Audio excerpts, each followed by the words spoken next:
오늘 믿음과 착한 양심이라는 제목으로 말씀을 나누겠습니다.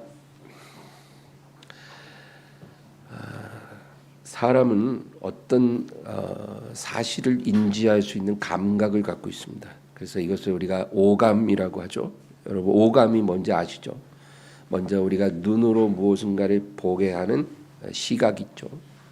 그리고 어떤 소리를 듣는 청각이 있고, 또 냄새를 맡는 후각이 있고, 또 혀로서 맛을 보는 미각이 있고, 그리고 우리의 피부가 어떤 것을 느끼게 하는 촉각이 있습니다.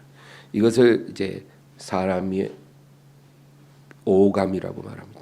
이 오감을 통해서 우리는 외부로부터 정보를 받아들이게 되는 것입니다. 그리고 또 여섯 번째 감각이 있습니다. 그것을 sixth sense, 육감이라고도 말합니다. 이것은 마음으로 느끼는 그런 감각인 것입니다. 누가 나에게 거짓말을 하면 우리가 그것을 느끼죠.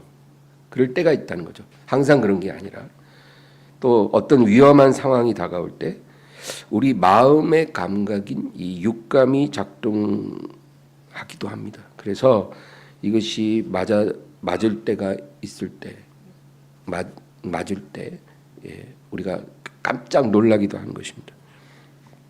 이러한 오감, 몸의 감각과 육감, 마음의 감각, 이것은 하나님이 사람에게 주신 감각으로서 우리는 이것들을 통해 외부의 모든 정보를 파악하고 느낄 수가 있는 것입니다.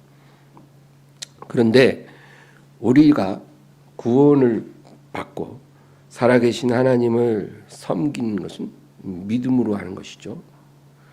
우리의 이 믿음을 이 오감이나 육감에 의존하게 되면 우리는 반드시 실족하게 됩니다. 이게 오늘 우리가 말하고자 하는 아주 핵심입니다. 우리의 믿음은 우리의 오감이나 혹은 육감에 의존해서는 안 되는 것입니다. 이스라엘 백성이 요단강을 건너 약속의 땅에 이제 들어가려고 합니다. 하나님께서 그 땅을 주시겠다고 말씀하셨습니다. 그러면 그냥 바로 들어가면 될 일이죠. 하나님이 약속하셨으니까요.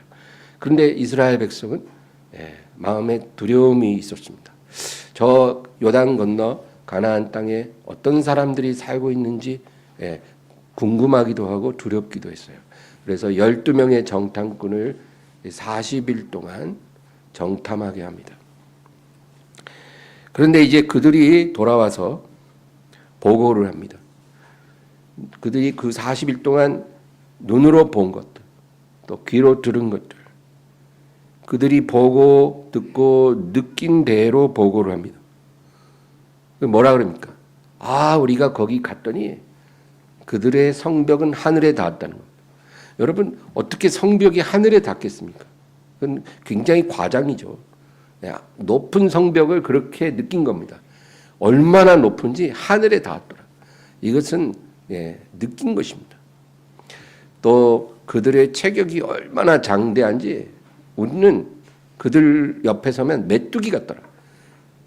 아무리 가나안 사람들이 키가 커도 이스라엘 사람들에 비해서 그 이스라엘 사람이 메뚜기처럼 작지는 않잖아요.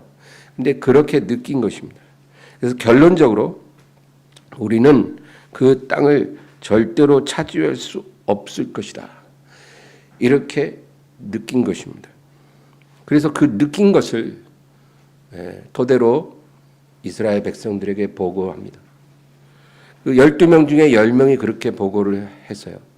그런데 여호수아와 갈렙은 뭐라 그러냐면, 비록 그들의 성벽이 높아 보이고 또 그들이 우리보다 신장이 훨씬 크지만 하나님이 그 땅을 우리에게 주신다고 약속하셨기 때문에 하나님을 믿고 들어가자.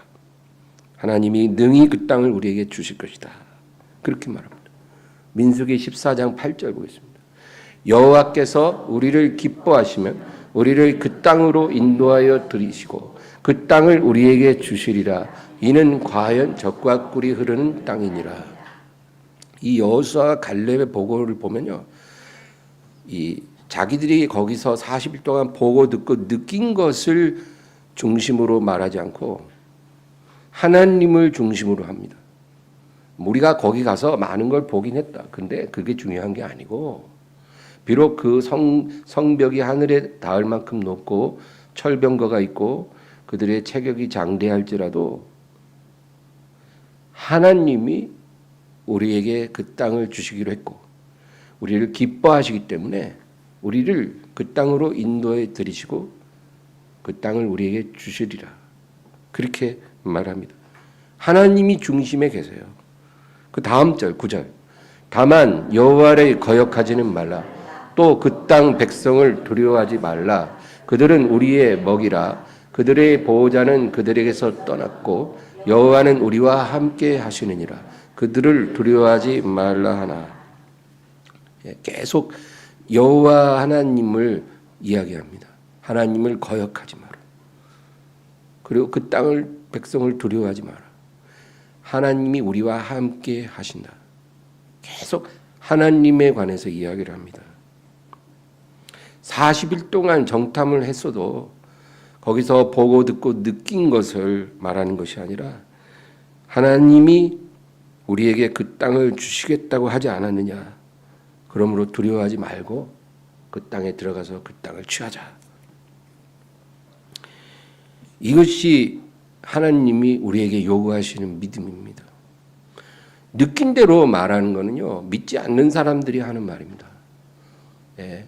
빌립이 그랬잖아요. 예수님 제자가. 이 사람들을 배불리 먹으려면 뭐 300데나리온, 200데나리온 떡이 필요하리이다. 그거는 느낀 것을 말하는 것입니다.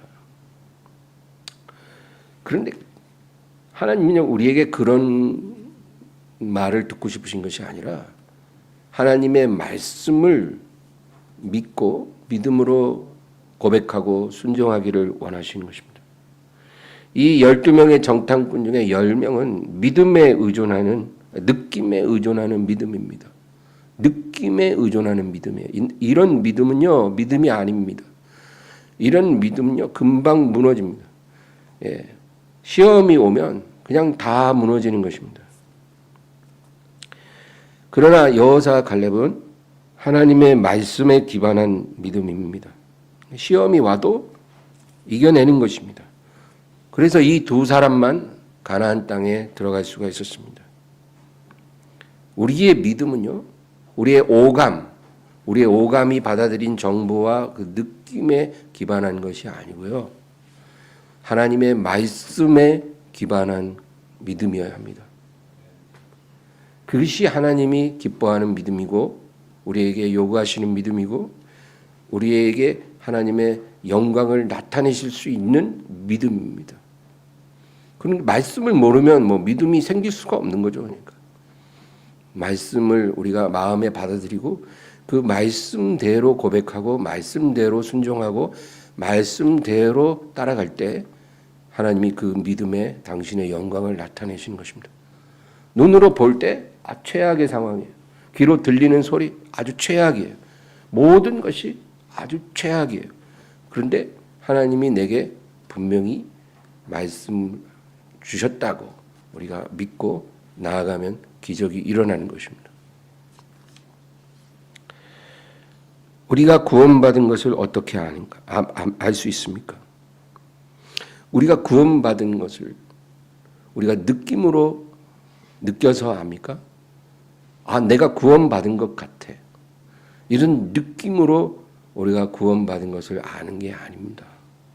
하나님이 구원받았다고 말씀하셨기 때문에 우리가 아는 것입니다. 에베소서 2장 8절. 너희는 그 은혜에 의하여 믿음으로 말미암아 구원을 받았으니 이것은 너희에게서 난 것이 아니요 하나님의 선물이라. 믿음으로 말미암아 구원을 받았다는 겁니다. 너희가 예수 그리스도를 진실로 믿었으면 그 믿음으로 구원을 받은 거다. 그렇게 말씀하신 거예요. 그러니까 지금 내가 예수님을 진실로 믿고 있느냐 그거를 확인해 봐야 돼요. 만약에 그렇다면 우리 구원 받은 것입니다. 왜? 하나님이 구원 받았다고 말씀하셨거든요. 그래서 그렇게 믿는 거예요. 내가 구원 받은 것 같이 느껴서 믿는 게 아닙니다. 로마서 10장 9절. 네가 만일 네 입으로 예수를 주로 시인하며 또 하나님께서 그를 죽은 자 가운데서 살리신 것을 내 마음에 믿으면 구원을 받으리라. 네. 여러분, 이 구절을 마음에 새기세요. 하나님이 이렇게 말씀하셨기 때문에 내가 예수님을 믿고 내 입으로 예수님을 주로 시인했기 때문에 내가 구원 받은 것을 믿는 것입니다. 내가 비록 과거에 정말 죄 가운데서 정말 너무 형편없는 인생을 살았고 그래서 마음이 슬프죠. 또 내가 정말 뭐 하나님을 위해 변변히 한 것도 없어요. 건강도 없고 돈도 없고 뭐 하나님을 위해 드릴 수 있는 게 별로 없는 것 같아요.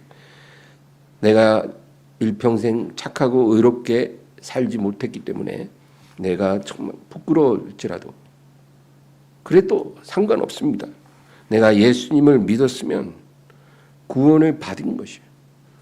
내 마음은 구원을 받는 게 너무나 당치도 않는 것처럼 느껴지지만 내가 동창회 나가면 내가 예수 믿는다 그러면 사람들이 아유 너 같은 애가 어떻게 그러냐 이렇게 다 비웃는 그런 내 과거가 있다 해도 그 느낌이 중요한 게 아니고요. 하나님이 우리에게 말씀하셨기 때문에 우리가 믿는 것입니다. 우리의 믿음은 느낌 위에 세워지면 안 됩니다. 말씀 위에 세워져야 합니다. 로마서 10장 17절. 그러므로 믿음은 들음에서 나며 들음은 그리스도의 말씀으로 말미암았느니라. 그리스도의 말씀을 우리가 들으면 우리에게 믿음이 들어오는 것입니다. 부흥회 같은 데 가면 뭐 찬양하고 막 분위기가 뜨겁잖아요. 그럼 마음이 울컥합니다. 감정적으로 막 뜨거워져요. 그러면 그때는 믿음이 뭔가 막 생기는 것 같죠. 근데 그런 느낌적 믿음은요, 그때뿐입니다. 그 다음날 다 사라져요. 부흥회 갔을 때는 굉장히 막 울컥하고 뜨겁고 막 그랬는데 그 다음날 믿음이 싹 사라져요. 안개처럼. 여러분, 그런 감정이 우리에게 믿음을 만들어주는 게 아니라는 겁니다. 믿음은 그리스도의 말씀이 들려질 때 우리 안에 생겨나는 거예요. 그리스도의 말씀이 들려서 내 마음에 들어올 때 믿음이 생겨요. 믿음은 들음에서 나며 들음은 그리스도의 말씀으로 말미암았느니라. 다른 방법으로 믿음이 들어오지 않습니다. 로마서 1장 17절. 복음에는 하나님의 의가 나타나서 믿음으로 믿음에 이르게 하나니 기록된 바 오직 의인은 믿음으로 말미암아 살리라 함과 같으니라. 믿음으로 믿음에 이르게 한다. 그게 무슨 뜻입니까? 우리가 처음에는 예수 그리스도를 믿는 믿음을 선물로 받습니다. 하나님의 선물이라 그랬잖아요. 하나님이 선물로 믿음을 주셔서 우리가 예수님을 믿는 것이지 우리의 지능이 높아서도 아니고 뭐 지혜가 뛰어나서도 아니고 인격이 훌륭해서도 아닙니다. 하나님의 선물로 예수님을 믿죠. 그렇게 믿음이 시작이 되지만 그 다음에는 이제 그리스도의 말씀을 자꾸 들으면 들을수록 그 믿음이 점점 자라나는 것입니다. 그래서 믿음으로 믿음에 이르게 합니다.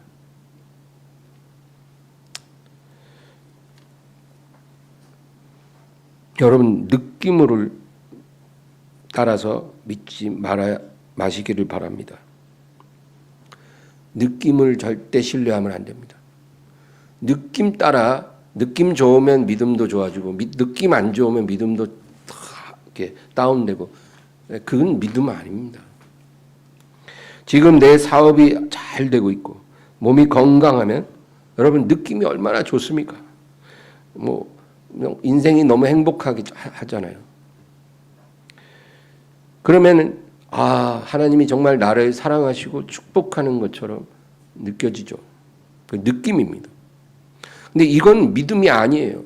이런 믿음은 갑자기 사업이 곤두박질 치고 갑자기 병이 생기고 그러면 믿음도 같이 곤두박질 칩니다. 모든 게 형통할 때는 하나님이 나를 너무 축복해 주시고 사랑해 주시는 것 같았는데, 느꼈는데, 반대의 상황이 되면 하나님이 나를 떠나신 것 같고 나를 사랑하시지 않는 것 같고 하나님이 나를 미워하시는 것 같이 느껴져요.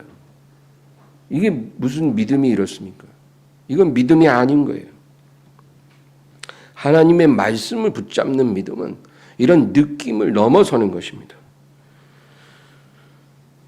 하나님이 말씀하셨으면 믿어야죠. 내 오감은 두려움일지라도 내 영혼은 평안합니다. 하나님의 말씀이 내 영혼에 들어오면 믿음이 생기고 평안하게 되는 것입니다. 하나님은 이런 믿음을 찾고 계십니다. 인자가 세상에 올 때 믿음을 보겠느냐? 그만큼 참 믿음이 드물다 이거 아니겠습니까? 누가복음 12장 24절. 까마귀를 생각하라. 심지도 아니하고 거두지도 아니하며 골방도 없고 창고도 없으되 하나님이 기르시나니 너희는 새보다 얼마나 더 귀하냐. 예수님이 이렇게 말씀하셨잖아요. 이게 누구에게 하시는 말씀입니까? 믿는 자들에게 하시는 말씀이죠. 까마귀를 보라. 심지도 거두지도 골방도 창고도 아무것도 없다는 거예요. 그런데 하나님이 기르시지 않느냐. 너희는 이 새보다 얼마나 더 귀하냐. 여러분 이 한 구절만으로도 우리 삶에 먹고 사는 문제로 우리가 염려하고 낙심할 필요가 없다는 거 아닙니까? 하나님이 그렇게 말씀했으면 이 말씀 위에 서야지 맨날 내 통장에 잔액이 얼마인가? 수입이 얼마인가? 노후 준비가 하나도 안 됐는데 어떡하나? 이런 걱정 속에서 살면 그거는 믿음으로 사는 게 아니라 느낌으로 사는 사람이에요. 그냥 지금 당장 눈에 보이고 들리고 만질 수 있는 것으로 좌우되는 그런 사람인 것입니다. 29절 30절. 너희는 무엇을 먹을까 무엇을 마실까 하여 구하지 말며 근심하지도 말라. 이 모든 것은 세상 백성들이 구하는 것이라. 너희 아버지께서는 이런 것이 너희에게 있어야 할 것을 아시느니라. 여러분 세상 사람들은요 먹는 문제 때문에 그렇게 고민을 하고 무당 찾아가서 점도 보고 사주도 보고 진짜 돼지 떼가리 앞에서 막 절도 하고 그래요. 다 그게 먹고 사는 문제 좀 잘 해결해 달라 그 얘기거든요. 우리는 그럴 필요가 없다는 거예요. 왜? 우리가 섬기는 하나님 아버지는 우리가 구하지 않아도 이런 것이 우리에게 얼마만큼 필요한지를 아시기 때문이죠. 그러니까 이런 것은 구하지도 말고 근심하지도 말라는 거예요. 이런 거는 세상 사람들이 구하는 것이다. 하나님의 자녀는 그럴 필요 없다는 겁니다. 근데 저는 이 말씀보다 더 저에게 위로를 주고 담대하게 해주는 구절이 32절입니다. 적은 무리여 두려워 말라. 너희 아버지께서 그 나라를 너희에게 주시기를 기뻐하시느니라. 아멘. 저는 이 구절이 진짜 최고로 저에게 위로가 돼요. 너희 하나님 아버지가 그 나라를 너에게 주시기를 기뻐하신다. 하나님요, 그냥 우리가 이 세상 짧은 인생 먹을 거, 마실 거, 입을 거 걱정하지 말라 이 말만 하시는 게 아니라 장차 예수님이 오셔서 세상을 새롭게 하실 때 그 나라를 우리에게 주기를 원하신다는 겁니다. 그러니까 우리가 얼마나 이 말씀 하나만 붙잡아도 자존감이 급상승한 내가 이런 축복을 예약했어? 약속받았어? 대단한데? 내가 기죽지 말아야겠다. 여러분 얼마나 감사합니까? 기 안 죽어요. 제 동창들이 벤츠 타고 나타나도 전 기 안 죽어요, 진짜로. 진짜로 그래요. 저보다 어린 사람들이 몇십억짜리 집에 산다 그래도 저 하나도 기 안 죽어요. 왜? 나는 하나님의 나라를 상속받기로 약속받은 사람.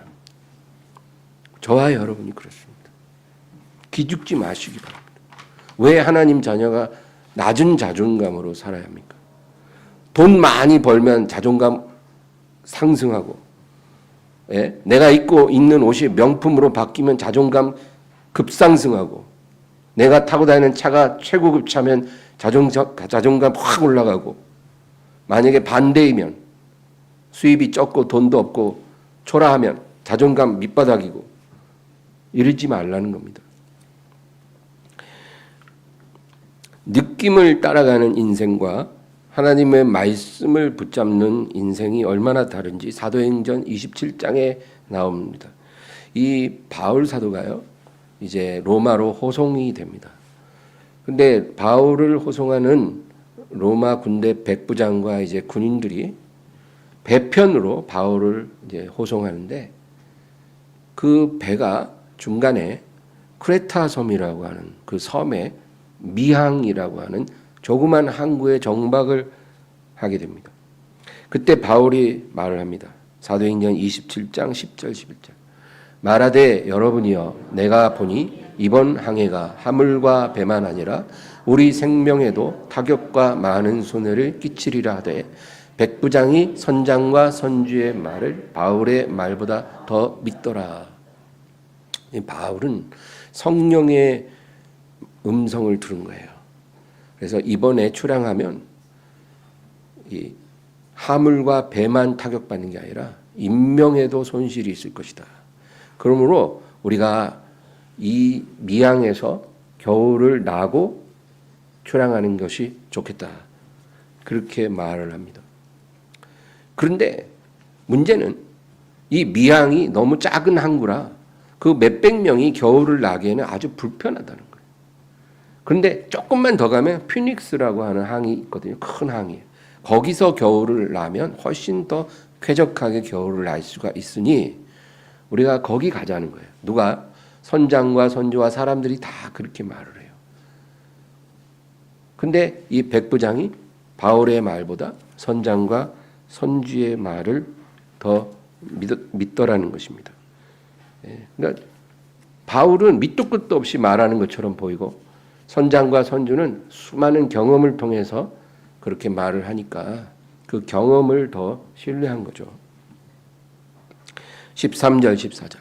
남풍이 순하게 불매 그들이 뜻을 이룬 줄 알고 닻을 감아 그레테 해변을 끼고 항해하더니 얼마 안 되어 섬 가운데로부터 유라굴로라는 광풍이 크게 일어나니 이제 출항을 합니다. 선장과 선주의 말을 듣고. 근데 진짜 그날따라 하늘에 구름 한 점 없이 파란 하늘에 너무 맑은 하늘, 그리고 바다도 파란 바다가 너무 이쁘고 잔잔해요. 남풍이 순하게 불어요. 그러니까 지금 이게 무슨 상황이냐면 오감이 아주 뭐랄까 느낌을 좋다고 말해주는 거예요. 하늘도 파랗죠. 바다도 잔잔하죠. 또 남풍이 살살살살 부는데 너무 순하게 잘 불어요.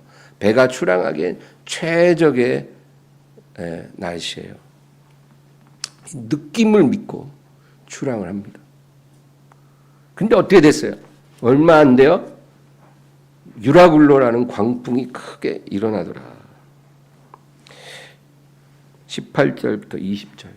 우리가 풍랑으로 심히 애쓰다가 이튿날 사공들이 짐을 바다에 풀어버리고 사흘째 되는 날에 배의 기구를 그들의 손으로 내버리니라. 여러 날 동안 해도 별도 보이지 아니하고 큰 풍랑이 그대로 있음에 구원의 여망마저 없어졌더라. 출항할 때는 느낌 너무 좋았어요. 야, 뭐 별일 없을 거야. 근데 얼마 안 돼서 풍랑이 부는데요. 여러 날 동안 해도 별도 보이지 않고 풍랑은 너무나 거세고 그래서 배의 기구와 화물을 다 바다에 던져버렸어요. 피해가 이만저만 아니에요. 이제 배도 침몰 직전이에요. 이제 사람들도 다 죽게 생겼어요. 21절에서 25절. 여러 사람이 오래 먹지 못하였음에 바울이 가운데 서서 말하되 여러분이여 내 말을 듣고 글에 대해서 떠나지 아니하여 이 타격과 손상을 면하였더라면 좋을 뻔하였느니라. 내가 너희를 권하노니 이제는 안심하라. 너희 중 아무도 생명에는 손상이 없겠고 오직 배뿐이니라. 내가 속한 바 곧 내가 섬기는 하나님의 사자가 어젯밤에 내 곁에 서서 말하되 바울아 두려워하지 말라. 네가 가이사 앞에 서야 하겠고 또 하나님께서 너와 함께 항해하는 자를 다 내게 주셨다 하셨으니 그러므로 여러분이여 안심하라. 나는 내게 말씀하신 그대로 되리라고 하나님을 믿노라. 이제 바울이요. 지금 상황은 풍랑도 그대로고 구원의 여망마저 다 없어지고 침몰 직전이에요. 상황이. 근데 바울이 사람들에게 말을 합니다. 여러분, 어젯밤에 주의 사자가 내 곁에 서서 말씀하시기를 두려워 말라. 바울 너는 가이사 앞에 서리라. 그러니까 황제 앞에 너는 서야 한다.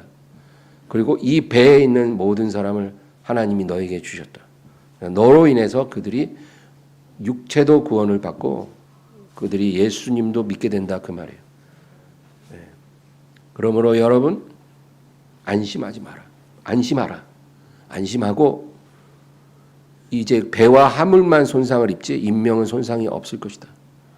나는 내게 말씀하신 그대로 되리라고 하나님을 믿노라. 이것이 믿음입니다. 모든 사람은 맑은 하늘, 잔잔한 바다, 남풍이 순하게 부니까 아무 일 없을 거라고 추랑을 했어요. 이것은 느낌을 따라가는, 오감을 신뢰하는 일반적인 인생의 모습이죠. 너는 내일 일을 자랑하지 말라. 하루 동안에 무슨 일이 날는지 내가 알 수 없습니다. 우리 하나님은 내일 일을 아시지만 우리는 모릅니다. 인생은 그렇게 바뀝니다. 그래서 우리는 하나님의 말씀을 붙잡고 살아가야 합니다. 바울이 뭐라고 합니까? 나는 내게 말씀하신 그대로 되리라고 하나님을 믿노라. 저와 여러분에게도 이 믿음이 있어야 합니다. 이게 믿음입니다. 이 믿음으로 살아야 크리스찬입니다. 교회만 왔다 갔다 한다고 믿음 다 있는 건 아니죠.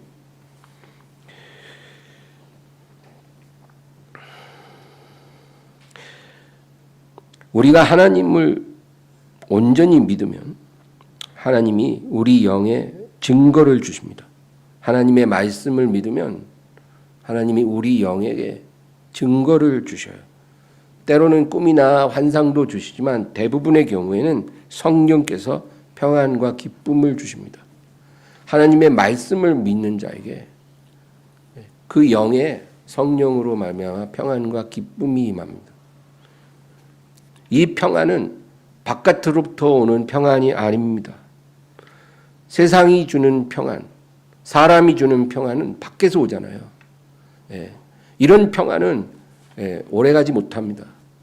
근데 하나님이 성령으로 우리 영에 주시는 평안은 우리 안에서 더 흘러나오게 하는 평안입니다. 요한복음 7장 38절. 나를 믿는 자는 성경의 이름과 같이 그 배에서 생수의 강이 흘러나오리라 하시니, 나를 믿는 자 모두에게 해당되는 게 아니죠. 나를 믿는 자입니다. 느낌 위에 서서 살아가는 사람이 아니고 하나님의 말씀 위에 선 사람입니다. 나를 믿는 자는 그 배에서, 그 영혼에서 평안의 강, 생수의 강이 흘러나오게 하리라. 빌립보서 4장 6절 7절. 아무것도 염려하지 말고 다만 모든 일에 기도와 간구로 너희 구할 것을 감사함으로 하나님께 아뢰라. 그리하면 모든 지각에 뛰어난 하나님의 평강이 그리스도 예수 안에서 너희 마음과 생각을 지키시리라. 우리가 시험 당할 때 기도해줘. 기도할 때 어떻게 합니까? 염려하지 말라는 겁니다. 그리고 너희 구할 것을 감사함으로 하나님께 아뢰면 된다는 거예요. 그러면 모든 지각에 뛰어나신 이 모든 지각이 뭐예요? 오감. 하나님이 우리에게 오신 오감 혹은 육감 말. 우리가 느낄 수 있는 일반적인 감각을 초월하는 하나님의 평강이. 그러니까 이 평강은 오감을 통해서 우리에게 들어오는 평강이 아니고요. 우리의 영에서 흘러나오는 하나님의 평강이 그리스도 예수 안에서 너희 마음과 생각을 지키시리라. 그러니까 바깥의 풍랑은 여전히 그대로 있을지라도 하나님의 평강이 우리 영으로부터 성령 안에서 흘러나와 우리 마음과 생각을 지켜주시는 것입니다. 이것이 영적 승리입니다. 이러한 영적 승리가 일어나면 환경도 다 변합니다. 여러분, 우리는 영적인 승리를 하지 않고 하나님이 환경만 빨리 해결해 달라고 그렇게 부르짖지만 그건 하나님이 일하시는 공식이 아니에요. 하나님은요, 우리에게 풍랑을 보내실 때 목적이 있습니다. 그 목적이 뭐겠어요? 우리 영혼이 새로워지기를 원하시지 않겠습니까? 그 풍랑을 주실 때는 그러한 목적으로 주는 거지 그냥 우리랑 그냥 심심하니까 놀자고 환난 줬다가 또 평안 줬다가 환난 줬다가 응답 줬다가 이런 건 아니에요. 그러니까 여러분 환난이 올 때 성령으로 말미암는 영적 평안이 우리 영에서 흘러나올 때까지 하나님의 말씀과 기도로 우리가 나아가야 합니다. 그것이 승리하는 길인 것입니다. 우리가 신뢰해야 될 유일한 느낌은 성령이 우리 영에게 주시는 평안입니다. 이 느낌만이 신뢰할 수 있는 느낌입니다. 이와 같이 성령님이 우리 영에 주시는 증거를 받는 자리가 양심이라고 하는 것입니다. 성령님이 우리에게 평안과 기쁨을 주실 때 그것을 우리 양심이 받아들이는 것입니다. 양심은 우리 영의 감각입니다. 하나님을 온전히 믿는 사람에겐 그 양심에 평안과 기쁨과 담대함이 임하고 하나님을 믿지 않으면 책망이 있고 두려움이 있고 불안과 염려가 있는 것입니다. 사도행전 23장 1절 바울이 공회를 주목하여 이르되 여러분 형제들아 오늘까지 나는 범사의 양심을 따라 하나님을 섬겼노라 하거늘. 나는 범사의 양심을 따라 하나님을 섬겼다. 그렇게 말합니다. 그러니까 성령님이 내 양심에 평안을 주시면 내가 가는 길이 틀리지 않았다는 확신을 갖고 감사하는 거죠. 성령님이 양심에 평안을 주시면 우리가 담대해질 수 있어요. 그런데 만약에 성령님이 내 마음에 불편함을 주시고 양심에 또 책망을 주시면 우리가 하나님 앞에 무릎 꿇어야죠. 하나님 무엇이 잘못됐습니까? 제가 무슨 실수를 했습니까? 그렇게 우리가 하나님께 물어봐야 하는 것입니다. 내가 하지 말아야 할 일을 우리가 성령이 양심해 주시는 책망을 따라 우리가 하나님께 물어봐야 하는 것입니다. 이런 사람은 진짜 아무 문제가 없을 겁니다. 바울이 얘기하는 게 그거예요. 나는 오늘까지 범사의 양심을 따라 내 하나님을 섬겨노라. 자기 민감한 양심을 속이지 않았다. 그것입니다. 로마서 9장 1절 내가 그리스도 안에서 참말을 하고 거짓말을 아니하노라. 나에게 큰 근심이 있는 것과 마음에 그치지 않는 고통이 있는 것을 내 양심이 성령 안에서 나와 더불어 증언하노니. 바울은 자기의 거듭난 영을 양심이라고 표현합니다. 내 양심. 이 양심이 내 거듭난 영혼이라는 거예요. 그래서 내 양심이 성령 안에서 나와 더불어 참말을 한다는 것입니다. 오늘 본문 디모데전서 1장 18절. 아들 디모데야, 내가 내게 이 교훈으로서 명하노니 전에 너를 지도한 예언을 따라 그것으로 선한 싸움을 싸우라. 바울은 자기가 개척한 에베소 교회에 자기의 영적 아들인 디모데를 남겨두었습니다. 네가 이 교회를 목회하고 있어라. 이제 근데 이 디모데는 젊고 그리고 마음이 여린 청년이에요. 그래서 이 자기의 영적인 사랑하는 아들 디모데에게 많은 예언을 주었습니다. 전에 너를 지도한 예언이라는 말, 이것은 바울이 성령 안에서 디모데에게 전해준 말씀입니다. 여러분, 우리가 예언이라고 하면 예언에는 두 가지가 있어요. 장래에 일어날 어떤 일들을 미리 말하는 그런 예언이 있어요. 그걸 선지자적 예언이라고 합니다. 구약 성경에 나오는 선지자들이 이런 예언을 많이 했죠. 그 다음에 하나님의 진리를 대언하는 설교나 기도나 권면이 있습니다. 이런 것을 은사적 예언이라고 말합니다. 그러니까 예언이라고 할 때는 이 두 가지 차원을 우리가 알아야 돼요. 장래를 미리 말해주는 선지자적 예언이 있고요. 그 다음에 하나님의 진리를 우리가 설교나 기도나 권면으로 대언할 때 그것을 은사적 예언이라고 합니다. 그래서 목사가 강단에서 설교를 하면 아유 목사님 어떻게 그렇게 정확하게 내 사정을 아셨나요? 제가 어떻게 알아요? 네, 그는 은사적인 예언인 겁니다.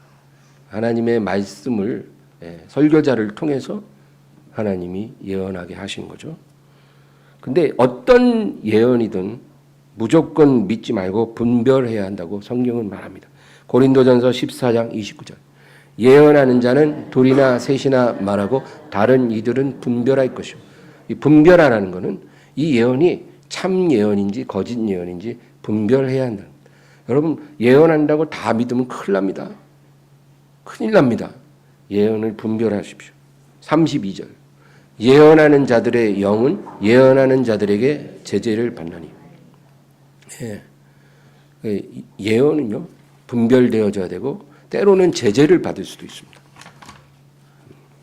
그냥 영적인 말을 해준다고 해서 여러분 다 고지고대로 믿으면 큰일 납니다. 분별하고 제재할 때가 있습니다. 특별히 우리가 조심해야 될 게 결혼을 하라는 그런 예언이 있어요. 너 이 사람과 결혼해야 한다. 이런 예언 해주는 권사님들 있고 목사님들 계시죠. 그런 예언. 어떤 사람과 결혼해야 한다. 또 어떤 사업을 해야 한다. 시작해야 한다. 또 너는 목회자로 가야 돼. 너는 신학교 가야 돼. 이런 예언. 이런 예언은 아주 신중하게 분별해야 합니다. 절대로 그 예언을 믿고 갔다간 큰 낭패를 봅니다. 거짓 예언도 너무 많기 때문이죠. 그러므로 내 양심이 성령 안에서 직접 확인받지 않으면 그런 예언을 믿고 따라가지 말아야 합니다. 나한테는 하나님이 성령의 증거를 안 주셨어요. 근데 어떤 사람이 예언을 해요. 안 맞아. 그러면 그 예언을 무시해도 돼요. 담대히 무시하세요. 이런 거 있잖아요. 어떤 분이 내가 기도하는데 성령께서 말씀하십니다. 당신은 1,000만 원을 헌금하십시오. 근데 내 안에 그런 내적 성령의 증거가 전혀 없어요. 그러면 그 예언은 무시하세요. 무시하세요. 그래도 저렇게 말씀하셨는데 순종해야 되는 거 아닌가? 예언은 그렇게 우리가 무조건 순종할 필요가 없어요.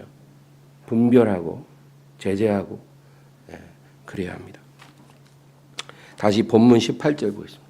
아들 디모데야, 내가 내게 이 교훈으로서 명하노니 전에 너를 지도한 예언을 따라 그것으로 선한 싸움을 싸우며.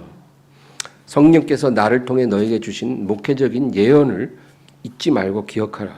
그리고 이 에베소 교회에서 너는 그것으로 선한 싸움을 싸우라는 것입니다. 교회를 어지럽히는 미혹의 영들, 악한 무리들을 대적하라는 것이죠. 이 바울이 준 예언은 아마 목회적인 그런 예언일 것입니다. 19절 읽겠습니다. 믿음과 착한 양심을 가지라. 어떤 이들은 이 양심을 버렸고 그 믿음에 관하여는 파선하였느니라.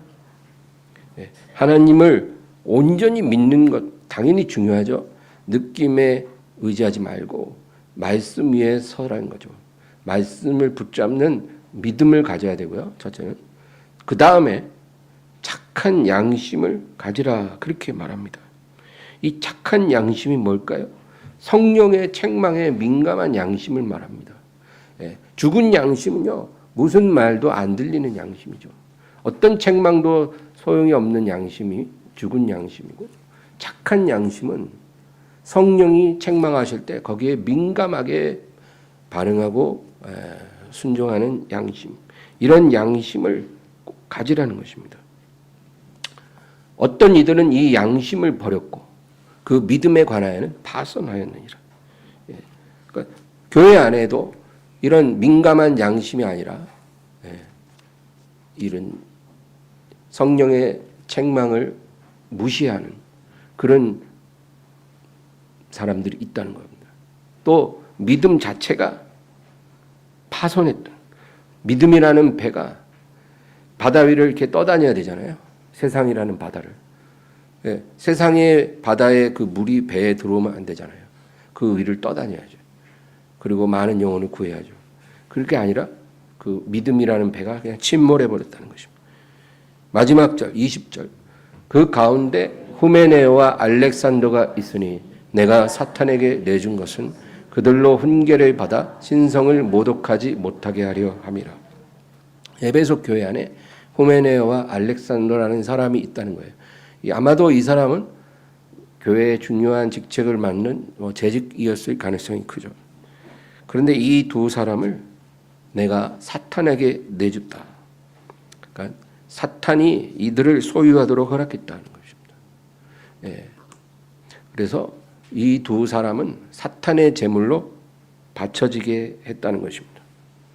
그렇게 함으로 그들이 훈계를 받아 신성을 모독하지 못하게 하랍니다. 신성을 모독하는 게 뭘까요?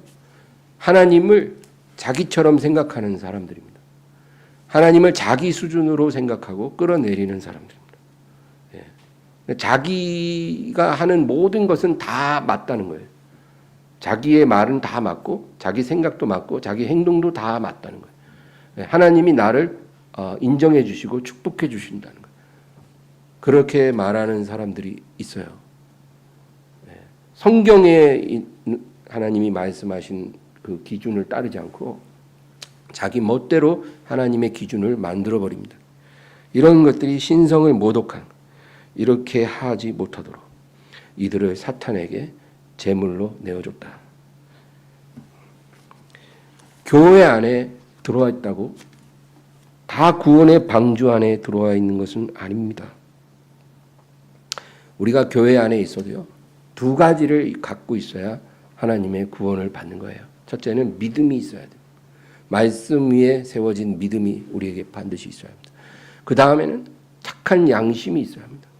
성령의 책망에 민감할 수 있는 그런 착한 양심을 유지하고 있어야 우리가 구원을 받는 것입니다. 마지막으로 에베소서 4장 3절 읽고 마치겠습니다. 하나님의 성령을 근심하게 하지 말라. 그 안에서 너희가 구원의 날까지 인치심을 받았느니라. 우리가 양심이 착하지 않으면요, 하나님의 성령이 근심하십니다. 왜냐? 우리 양심에 책망을 하시는데 우리가 그냥 무시해 버리잖아요. 그러니까 얼마나 근심해요. 부모가 자식한테 야, 너 술 좀 그만 먹어. 너 그렇게 놀면 안 돼. 너 그렇게 게임만 하면 안 돼. 그렇게 부모가 자꾸 자식을 책망하는데 자식이 문 쾅 닫고 대화도 안 하고 말이지. 멋대로 살면 그 부모가 근심하겠어요? 안 하겠어요? 근심하죠. 우리가 영적으로 성령의 책망을 그렇게 무시하면 하나님 성령이 근심하십니다.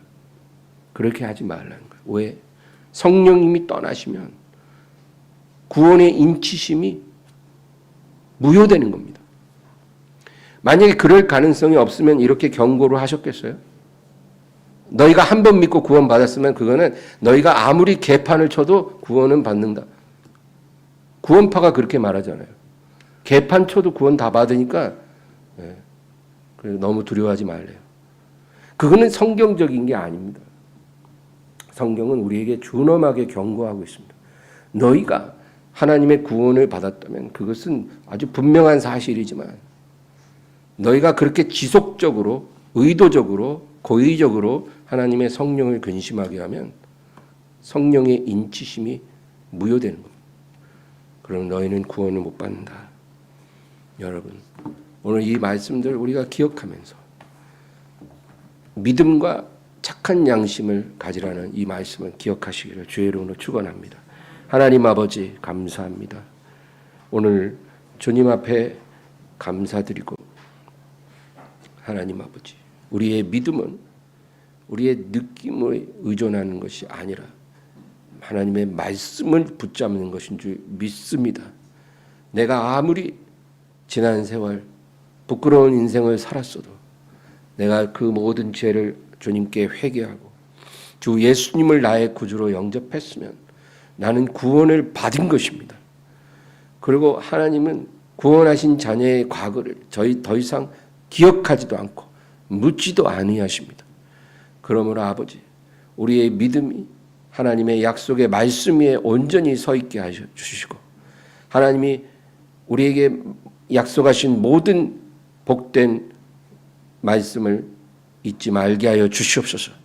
너희는 까마귀보다 귀하다고 말씀하셨는데도 자기가 까마귀보다도 못한 것처럼 생각하고 염려하고 두려워하는 사람들이 되지 않게 하여 주시옵소서.